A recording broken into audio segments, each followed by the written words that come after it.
बिस्मिल्लाहिर्रहमानिर्रहीम। दज्जाल कौन है और कब आएगा और इस वक्त वो कहाँ पर है? कोई भी अहले ईमान जो इस फितने के दौर में अपने ईमान के मुतालिक फ़िक्रमंद है, उसके जहन में ये सवाल अक्सर गर्दिश करते रहते हैं। आज हम इन्हीं सवालात पर कुछ बात करेंगे। नबी अलैहिस्सलाम की अहादीस में दज्जाल से पनाह की दुआएं वारिद हुई हैं और बाकायदा हुज़ूर अलैहिस्सलाम ने सूरत काफ़ की तलकीन फरमाई है कि हर जुमे को जो शख्स सूरत काफ़ की तिलावत करेगा वो फितना दज्जाल से महफूज रहेगा। दज्जाल बहीरा शाम और बहीरा यमन के दरमियान से ज़ाहिर होगा या वो मशरक़ से ज़ाहिर होगा। 40 रातों में वो पूरी दुनिया का सफ़र करेगा, यरूशलेम को फ़तह करेगा। कमज़ोर ईमान वाले, मुनाफिकीन और यहूदियों की एक बड़ी तादाद उस पर ईमान लेकर आएगी। शयातीन की पूरी फ़ौज उसकी मामिल होगी। कहा जाता है कि उसके एक आँख से वो काना होगा और उसके माथे पर कुफ़र या काफिर लिखा होगा। मदीना तैयबा और मक्का मुअज़्ज़मा के अलावा वो पूरी दुनिया का सफ़र करेगा और कमज़ोर ईमान वाले उसकी फ़ौज में शामिल हो जाएंगे। सवाल ये है कि दज्जाल इस वक्त कहाँ पर है? तो हमें इमाम मुस्लिम रहमहुल्लाह की सही मुस्लिम से एक पूरा तफसीली वाक़या इसके मुतालिक मिलता है।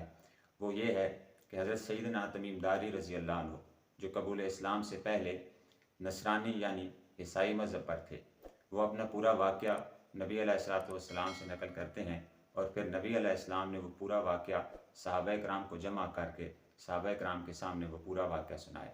वाक़े का मफ़हूम कुछ इस तरह है कि हज़रत सैयदना तमीम दारी रज़ी अल्लाह अन्हु फरमाते हैं कि मैं कबीला लहम और कबीला जज़ाम के 30 आदमियों के हमरा मशरक़ की जानिब सफ़र कर रहा था और ये सफ़र बहरी सफ़र था।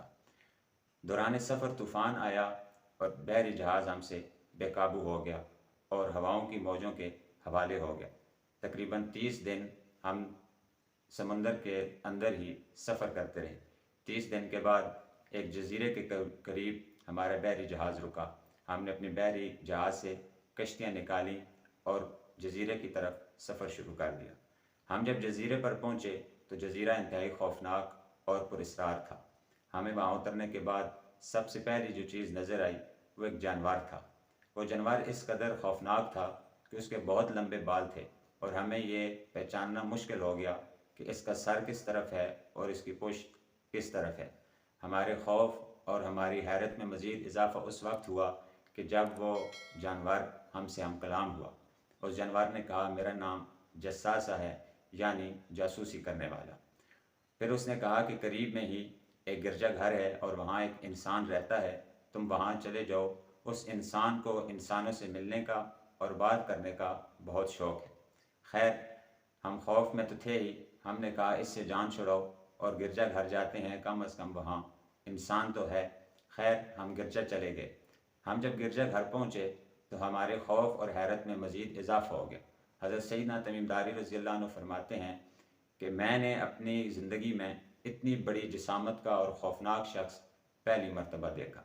घुटनों से नीचे पिंडलियाँ और पाँव तक वो एक मोटी मोटी ज़ंजीरों में जकड़ा हुआ था और उसके दोनों हाथ भी जकड़े हुए थे और उसके हाथ गर्दन के पीछे ज़ंजीरों के साथ बांध गए थे। खैर, हमने उससे पूछा कि तुम कौन हो? तो उसने कहा कि मुझे छोड़ो, पहले मेरे सवालात का जवाब दो। खैर, उसने पूछा कि नहल बिस्सान के मुतालिक क्या कहते हो? हमने कहा हाँ बेशक, वो अर्ज़ फ़लस्तीन में एक खजूरों का बाग है और लोग वहाँ से आज भी लुत्फ़अंदोज़ होते हैं और अपना कारोबार करते हैं। फिर वो शख्स फातिहाना अंदाज में कहने लगा, अनकरीब वो खजूरों का बाग वीरान हो जाएगा। इसके बाद उसने कहा, बहीरा तिब्रिया के मुतालिक कुछ बताओ। हमने कहा उर्दन और अर्ज़ शाम के दरमियान एक समुंदर है जिसको बहीरा तिब्रिया कहते हैं। हज़रत इमाम तिबरानी रहमहुल्लाह का ताल्लुक़ भी यहीं से था। उसने कहा कि बहुत जल्द ये समुंदर भी खुश्क हो जाएगा। इसके बाद उसने कहा, चश्मे ज़ोहर के मुतालिक बताओ। जब नबी अलैहिस्सलाम ये वाक़या सहाबा कराम को सुना रहे थे तो नबी अलैहिस्सलाम ने इरशाद फरमाया, ऐ सहाबा, क्या ये वही निशानियाँ नहीं जो मैंने पहले तुमसे दज्जाल के ज़िक्र में तुमसे कर दी हैं? और ये कोई ऐसी भी नहीं बात कि ये ख्याली वाक़यात हैं या ख्याली बातें हैं या ख्याली जगह हैं, बल्कि ये जगह इस वक्त दुनिया में मुख्तलिफ़ इलाक़ों में मौजूद भी हैं। خیر اس نے کہا کہ مجھے چشم زور کے متعلق بتاؤ کہ کیا لوگ ابھی بھی وہاں سے پانی اپنے مویشیوں کے لیے استعمال کرتے ہیں، کھیتی باڑی کے لیے استعمال کرتے ہیں؟ تو سیدنا تمیم داری رضی اللہ عنہ نے فرمایا کہ ہاں، وہ چشمہ اگرچہ اس کا پانی کچھ کم ہوا ہے لیکن وہ ابھی بھی لوگوں کے فائدے کے لیے جاری ہے۔ تو وہ شخص پھر فاتحانہ انداز میں کہنے لگا کہ عنقریب یہ چشمہ بھی خشک ہو جائے گا۔ پھر اس نے کہا کہ مجھے عربوں کے نبی کے متعلق کچھ بتاؤ۔ حضرت سیدنا تمیم داری رضی اللہ عنہ اگرچہ نصرانی تھے لیکن باعلم آدمی تھے، ان کے علم میں ساری بات تھی۔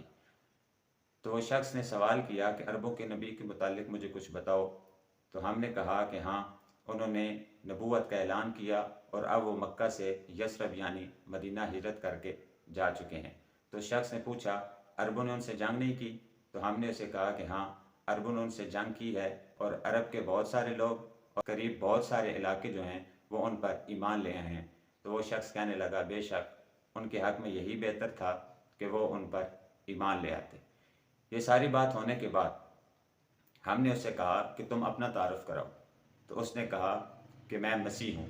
دجال نہیں کہا، کیونکہ دجال کہتے ہیں دجل کو، دجل کرنے والے کو جو فریب دیتا ہو، دھوکہ دیتا ہو۔ خیر اس نے کہا کہ میں مسیح ہوں اور میرے پاس یہ طاقت ہے کہ میں پوری دنیا کا سفر کر سکتا ہوں۔ نبی علیہ الصلوۃ والسلام نے ارشاد فرمایا کہ یہ بحیرہ شام اور بحیرہ یمن کے درمیان سے آئے گا، اور پھر فرمایا کہ نہیں، یہ مشرق سے ظاہر ہوگا۔ یہ صیغہ راز تھا۔ آج بھی اتنے جدید ترین ٹیکنالوجی ہونے کے باوجود دنیا بھر میں ایسے جزیرے موجود ہیں جہاں پر لوگ تحقیق کے لیے تو جاتے ہیں، بہت سارے بحری جہاز، بہت سارے فضائی جہاز تو گئے ہیں، لیکن وہاں سے واپس کوئی بھی نہیں آیا۔ جبل احد پر ایک مقام ہے، وہاں پر وہ دجال جائے گا اور آواز لگائے گا، کمزور ایمان والے اور منافقین اس کی آواز پر وہاں پہنچیں گے اور اس کی جو فوج ہوگی اس میں شامل ہو جائیں گے۔ جب وہ مدینہ میں داخل ہونے لگے گا تو وہاں پر ایک فرشتہ ہوگا جو ننگی تلوار لے کر کھڑا ہوگا، جو دجال کو مدینہ طیبہ یا مکہ معظمہ میں داخل نہیں ہونے دے گا۔ دجال کا ظہور اس وقت ہوگا جب زمین پر خشک سالی، قحط اور فتنہ فساد عروج پر ہوگا۔